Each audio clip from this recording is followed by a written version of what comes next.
हरिओम, ओम आनंदमयम, ओम शांतिमयम, ओम ज्ञानमयम। आप सभी दर्शकों का हमारे चैनल पर स्वागत है। आज हम लोग व्यवहार जगत के अंतर्गत सेवा ही सब कुछ है इस विषय को जानेंगे। सेवा क्या है?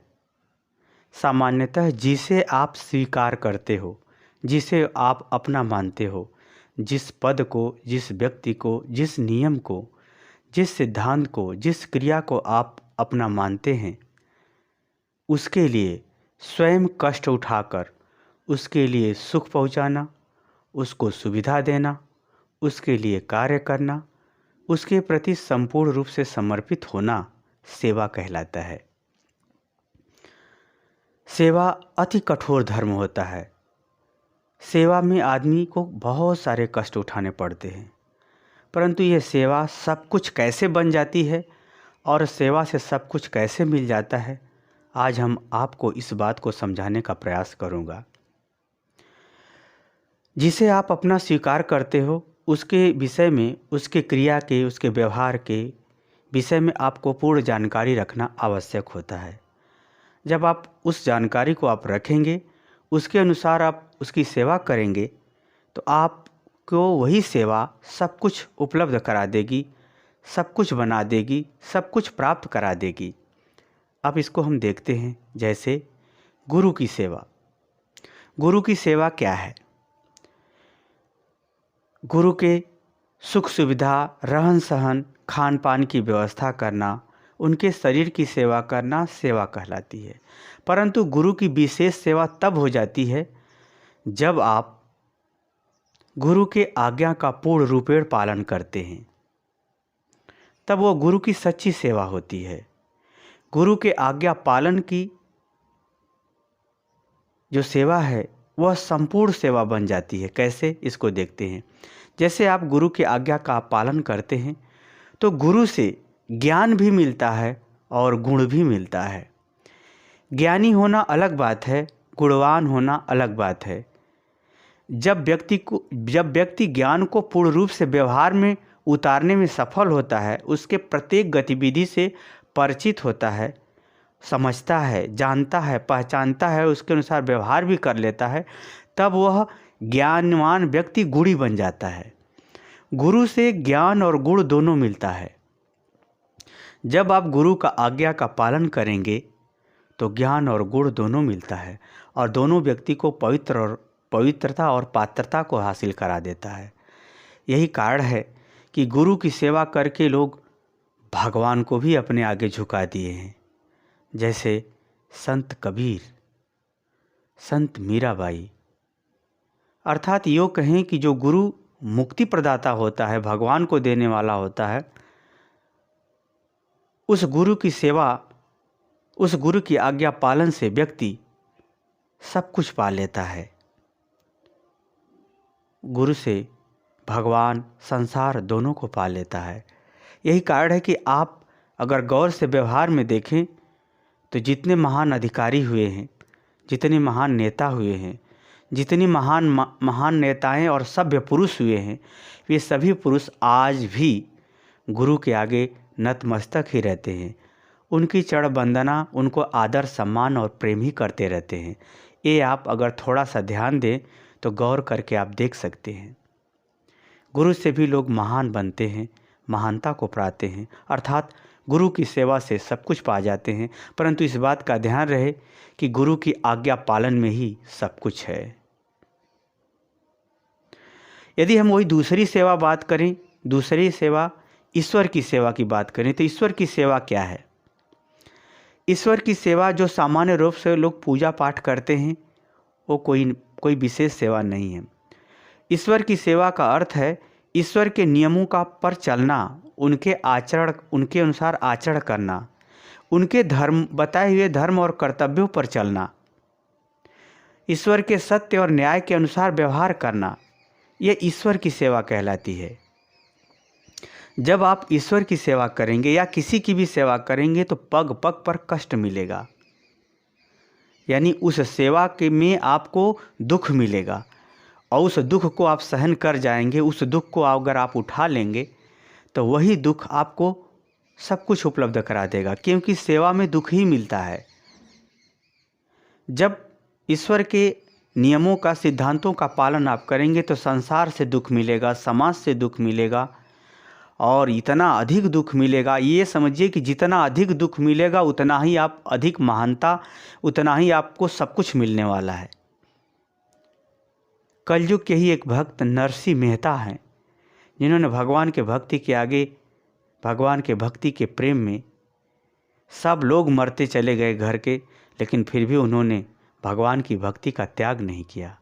और स्थिति ये हुई कि इसी कलयुग में भगवान को आना पड़ा और उनको सब कुछ देना पड़ा। अर्थात भगवान के जो भक्त होते हैं वह संसार से नहीं डरते, उनके नियमों पर चलते रहते हैं, चाहे जितना कष्ट मिले उस पर वह दृढ़ बने रहते हैं। उनकी सेवा, उनके धर्म की सेवा का गुणगान करते हुए आगे बढ़ जाते हैं। अर्थात दुख पर दुख झेलते चले जाते हैं, एक दिन सब कुछ पा जाते हैं। यानी ईश्वर की सेवा से भी व्यक्ति सब कुछ पा जाता है। वही अगर हम माता पिता की सेवा की बात करें तो माता पिता की सेवा की बात बहुत विशेष समस्या उत्पन्न होती है।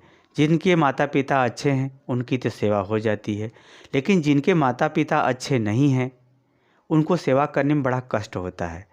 ऐसा नहीं, आपके माता पिता अच्छे हों या न हों, वो आप पर प्रसन्न हों या न हों, आपकी सेवा से वो खुश हों या न हों, इन सभी परिस्थितियों में भी यदि आप उनके उचित आज्ञा का पालन करते हैं और उनके खान पान, रोटी कपड़ा, वस्त्र और मकान का ख्याल रखते हैं तो आप माता पिता के भक्त हैं, आप माता पिता के सेवक हैं। उनके उचित आज्ञा का पालन करते हुए उनके कार्य को करते हैं तो आप भक्त हैं। वो आप पर प्रसन्न हो या न हो, उनसे दो शक्ति आपको मिलती है। माता से मनोबल मिलता है और वो मनोबल आपको कार्य करने की शक्ति दे देता है, और पिता से आत्मबल मिलता है। आत्मबल जो मिलता है उससे विश्वास की शक्ति मिलती है, अच्छी चीज़ों पर विश्वास की शक्ति मिलती है। माता से मनोबल और पिता से आत्मबल की शक्ति में आपकी वृद्धि होती है। वो नाराज हों चाहे खुश हों, आप यदि सही सेवा, उचित आज्ञा का पालन यदि आप कर रहे हैं तो आपको मनोबल और आत्मबल की शक्ति से आप कर्मों की शक्ति प्राप्त होगी, और कर्मों की शक्ति से आप आगे बढ़ जाएंगे, सफलता आपको मिल जाएगी। यही कारण है कि माता पिता की भक्ति करने वाला रोटी कपड़ा और मकान के लिए उसको तरसना नहीं पड़ता। तो माता पिता की सेवा से जो कष्ट आप सहन करेंगे उससे आपको रोटी कपड़ा और मकान और सम्मान की समाज में कोई कमी नहीं रहेगी। आप स्वस्थ रूप से सामाजिक जीवन जी सकेंगे। माता पिता की भी सेवा करने से व्यक्ति मानवता को प्राप्त होते हुए आगे बढ़ जाता है। वहीं यदि हम पति की सेवा की बात करें तो ऐसी महान माताएं बहुत हुई हैं, आज भी हैं, वर्तमान में भी हैं, जिन्होंने पति की सही आज्ञा का पालन किया है। सेवा का मतलब गलत आज्ञा का पालन नहीं, सही आज्ञा का पालन किया है। पति को हर तरह से सुख पहुंचाने का प्रयास किया है। पति उससे नाराज हो चाहे खुश हो अलग बात है, वो पति का विषय है। यानी उन्होंने अपने धर्मों का, अपनी क्रियाओं का, अपने नियमों का तन मन वचन भाव से पालन किया है, तो उसे पति धर्म कहते हैं। पति की सेवा से पति को कुछ मिले या न मिले, पत्नी महान जरूर हो गई है। पति को जस मिले अपजस मिले वो अलग बात है, लेकिन पत्नी महान हो जाएगी। अर्थात उसके अंदर पात्रता, योग्यता, गुण, बुद्धि, विवेक उत्पन्न होने लगता है। यही कारण है कि स्त्री के लिए पति धर्म भी बहुत विशेष बताया गया है। उदाहरण के रूप में आप देखें तो माता सीता को देखिए, माता अनसुईया को देखिए, सती सावित्री को देखिए। महान माताएं हैं जिन्होंने अपने पति की संपूर्ण रूप से सेवा की और पति की सेवा से ही सब कुछ पा लिया। यानी पति की सेवा में जो भी कष्ट मिला वो हंसते हंसते उठाया। यानी दुख को ही उन्होंने तपस्या समझा और उस दुख से ही सब कुछ पा गया, सब कुछ पा गई वो। इस प्रकार से पति की उचित आज्ञा का पालन, समय से भोजन, साफ सफाई, स्वच्छता का उनके ध्यान रखते हुए यदि वो सेवा करती हैं तो उनकी सेवा भी पूजा से कम नहीं है। उनकी वही सेवा उनको सब कुछ उपलब्ध करा देगी। धीरे धीरे प्रकृति उन्हें सब कुछ प्राप्त करा देगी। ये पति की सेवा का अर्थ है। महत्वपूर्ण आती है सेवा की बात एक और आई गई तो समाज की भी सेवा की बात कर लेते हैं। समाज के जिन्होंने सेवा किया, उन्होंने आदमियों को नहीं गिना, समाज की सेवा किया।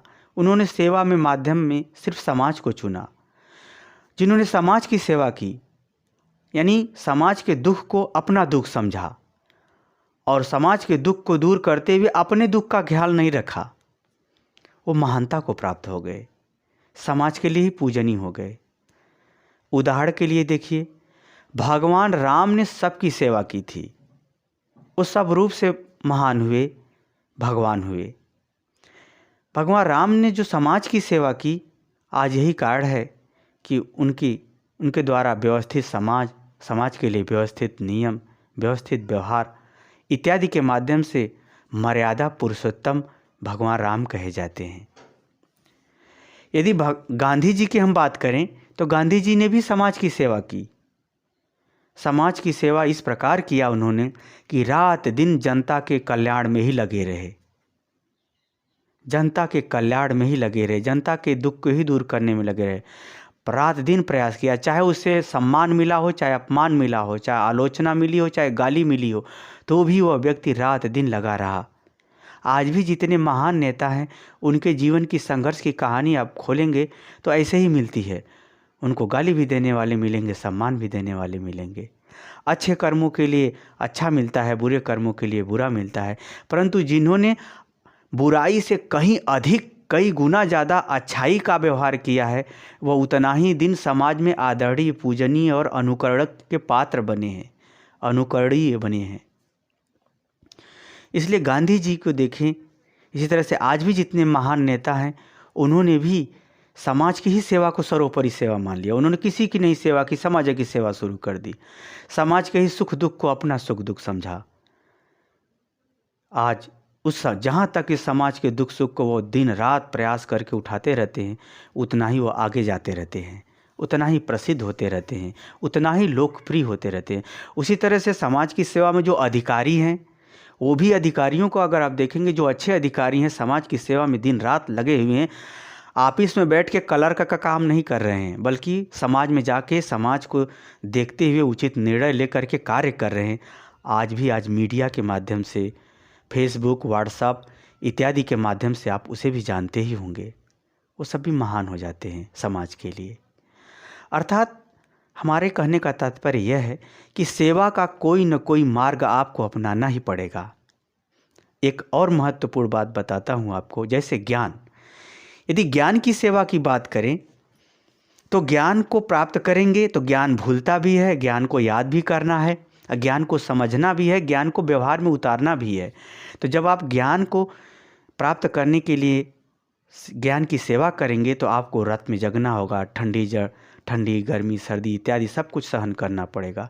तो ज्ञान की सेवा से आपके गुण बढ़ जाएंगे, आपका स्वभाव अच्छा हो जाएगा, आपके अंदर पात्रता योग्यता आ जाएगी।